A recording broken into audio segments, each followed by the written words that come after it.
অস্ট্রেলিয়ার একজন ডক্টর, নামটা এখন মাথায় নেই, কয়েকদিন আগে আমি ওনার আর্টিকেলটা পড়লাম, অ্যাবসলিউটলি 2 সপ্তাহ আগে। মুসলমান ডক্টর, উনি গাজায় গেছে, প্যালেস্টাইনের হচ্ছে যে ইয়া করছে, ওটাকে কি বলে, অপারেশন করছে।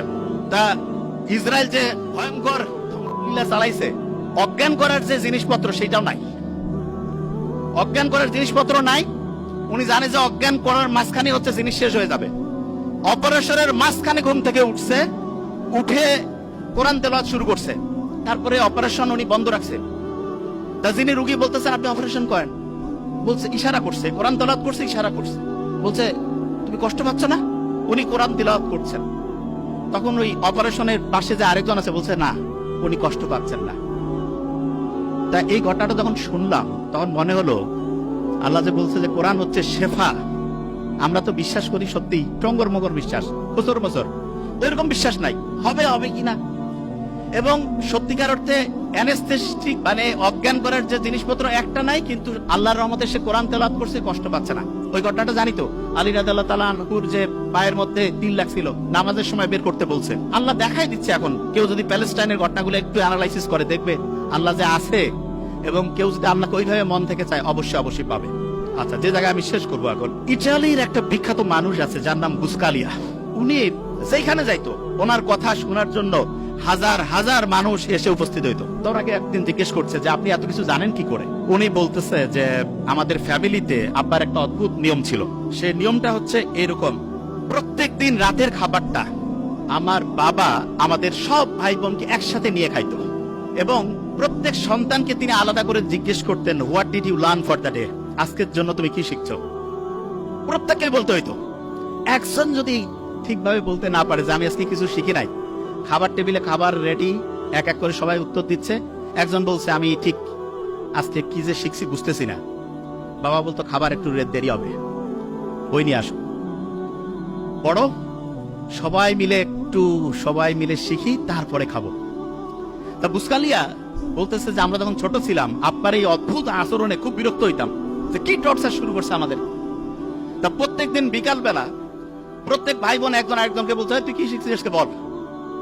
একজন যদি কেউ না শিখে, কারণ ওর জন্য সবারই খাওয়া বন্ধ, ওরে শিখতে হবে তারপরে খাবে, তখন প্রত্যেকেই একদম রেডি বসে সবাই বলা শুরু করে দিছে। এমন হয়েছে একসাথে কয়েকজন, তাড়াতাড়ি বলতে হবে, তাড়াতাড়ি খাইতে হবে, ছোট্টবেলায় যেটা হয়।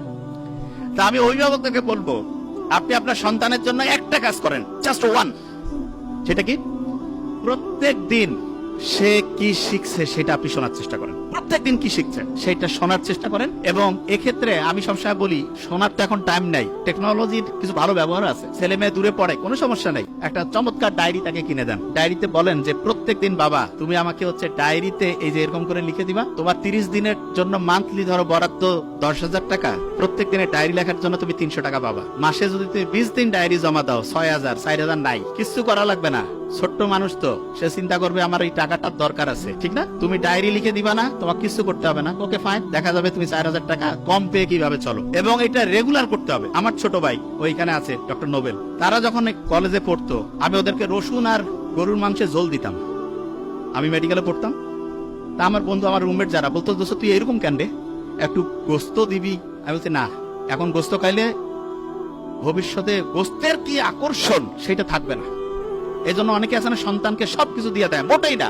আপনার যা কিছু আছে ওইটা যদি সন্তান বুঝেছে ওইটা ওর, আপনার সন্তান ধ্বংস হওয়ার সম্ভাবনা 99%। এই জন্য সন্তানকে কষ্ট করাইতে শিখবেন, এবং এটা ম্যান্ডেটরি।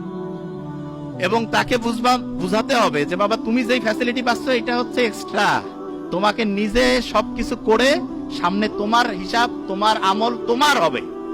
আমার এখানে যেটা আছে এটা যে তুমি পাচ্ছ এটা তোমার এক্সট্রা দিচ্ছি তোমাকে। এবং সত্যিকার অর্থে সন্তানকে আমরা যেভাবে মানুষ করবো সেরকম হবে আশা করছি।